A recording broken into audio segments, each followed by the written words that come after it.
Hello everyone. I would like to record this video to demonstrate my transparency. Transparency is a value of mine because I feel like a lot of people benefit when we share the rationale behind the actions that we provide. Because one of the things that I saw growing up as a child was that quite often adults would do things and they wouldn't be able to explain why they're doing it. It was just that was the way things were done. And so when you're trying to teach a child, if you are telling them that we don't know why we do something, you aren't conveying any meaning for them to grasp. Because, like, why would you do something if you don't know why you're doing it? Um, it signals that, like, this thing might not be useful any longer. It may have had a use at the point that it was instantiated, when you said, oh, here's this thing that we can do for this reason. But if that reason has come and gone, then that action may no longer be necessary. So that is one of the reasons as a child it's really important to understand the why behind things. It's part of the understand it's part of the reason why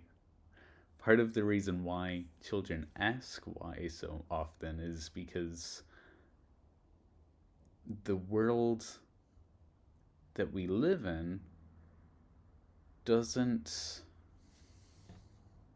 make sense. It's not logically consistent. Um, and you can tell that fairly quickly by paying attention to the differences between families.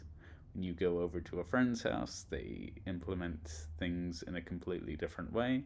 They have different rules, they have different ways of seeing the world, different topics that are taboo or off the table, while other families are much more open.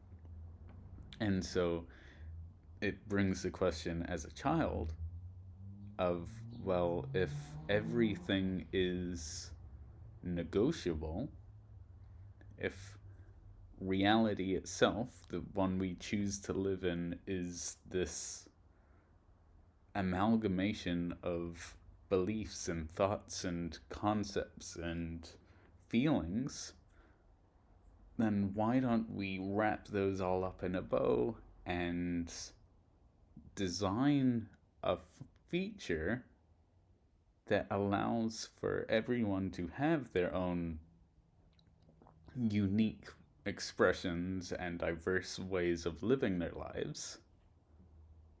How can we both enable that, but also do it in such a way that everybody feels empowered?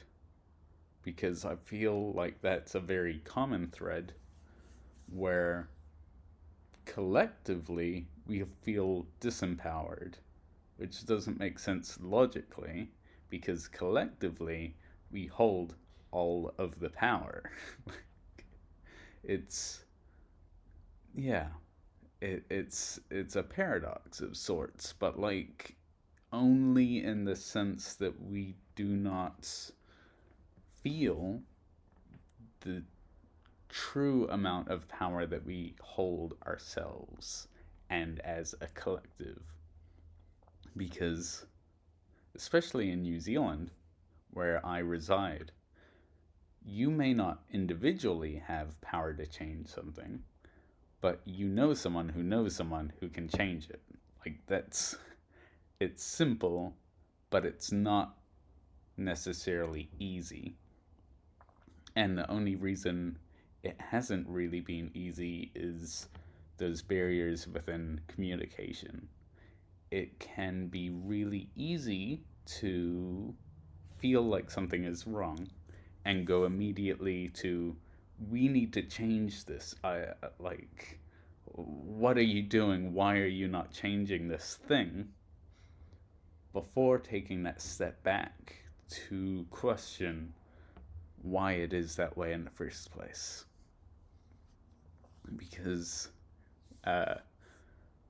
when you understand why something is the way it is, quite often you find out the problem that you thought was the problem wasn't the problem in the first place.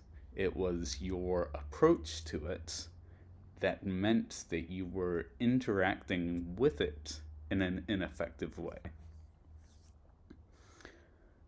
So these are some of the examples of insights that I have, which I find very useful. And so my whole approach to life has kind of been based around not the axis of is it true or untrue, but is it useful or ineffective? Because an untrue but effective thing is still effective. A false thing that is effective is still effective. So it's a matter of, if something is based in reality, it's likely going to be more effective. However, we can select the approach that will be most effective, utilizing all of the possible tools, not only the tools that have been defined as useful by peer-reviewed studies. That is very important in certain areas. It's important when it's important. In health and in education, it makes sense to have things that are backed up by evidence.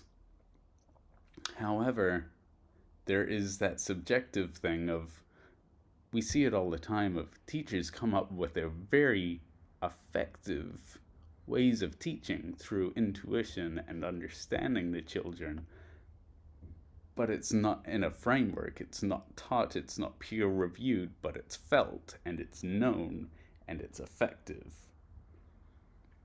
And so what I'm saying is